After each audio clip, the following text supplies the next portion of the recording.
ভুল থেকে শিক্ষা নিন। আমি পারবো না। আপনি কতবার চেষ্টা করে নিশ্চিত হয়েছেন যে আপনি পারবেন না?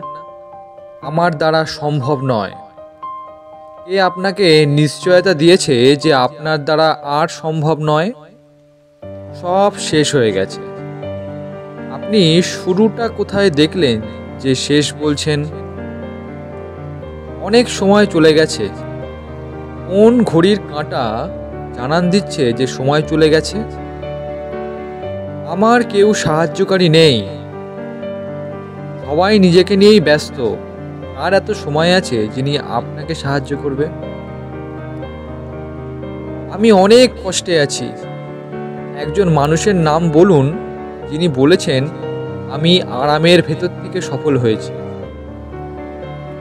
অনেক টাকার দরকার। টাকা হাতে নিয়ে জন্মগ্রহণ করেছে এমন একজন মানুষের নাম বলুন। নিজের টাকা নিজের চেষ্টাতেই অর্জন করে নিতে হয়। পরের টাকায় সাহায্য হতে পারে কিন্তু বড় হওয়া যায় না। আমাকে দেখতে খারাপ, ভালো চেহারা না হলে বড় হওয়া যায় না, এমন নিশ্চয়তা কোথায় পেলেন? আমার কপালটাই খারাপ। কোন আয়নায় দেখেছেন যেখানে কপালে কি লেখা আছে তা পড়তে পেরেছেন? আমি হতাশায় ভুগছি। হতাশা থেকে কতবার বেরোতে মরিয়া চেষ্টা করেছেন? নিজের হাতেই নিজেকে পড়ছেন, গড়ছেন, আবার নিজেকেই বলছেন কেন এমন হলো? কেন আপনার মনের মতো করে সবকিছু হয়নি তা কি কখনো ভেবেছেন?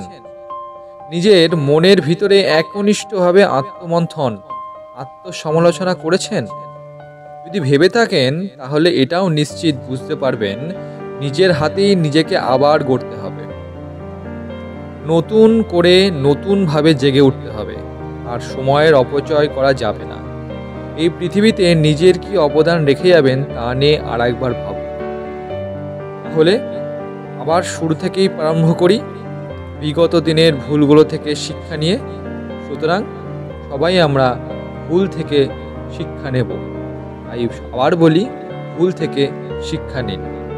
আজকের ভিডিওটা আপনাদের কেমন লাগলো অবশ্যই লাইক, শেয়ার এবং কমেন্টের মাধ্যমে জানাবেন।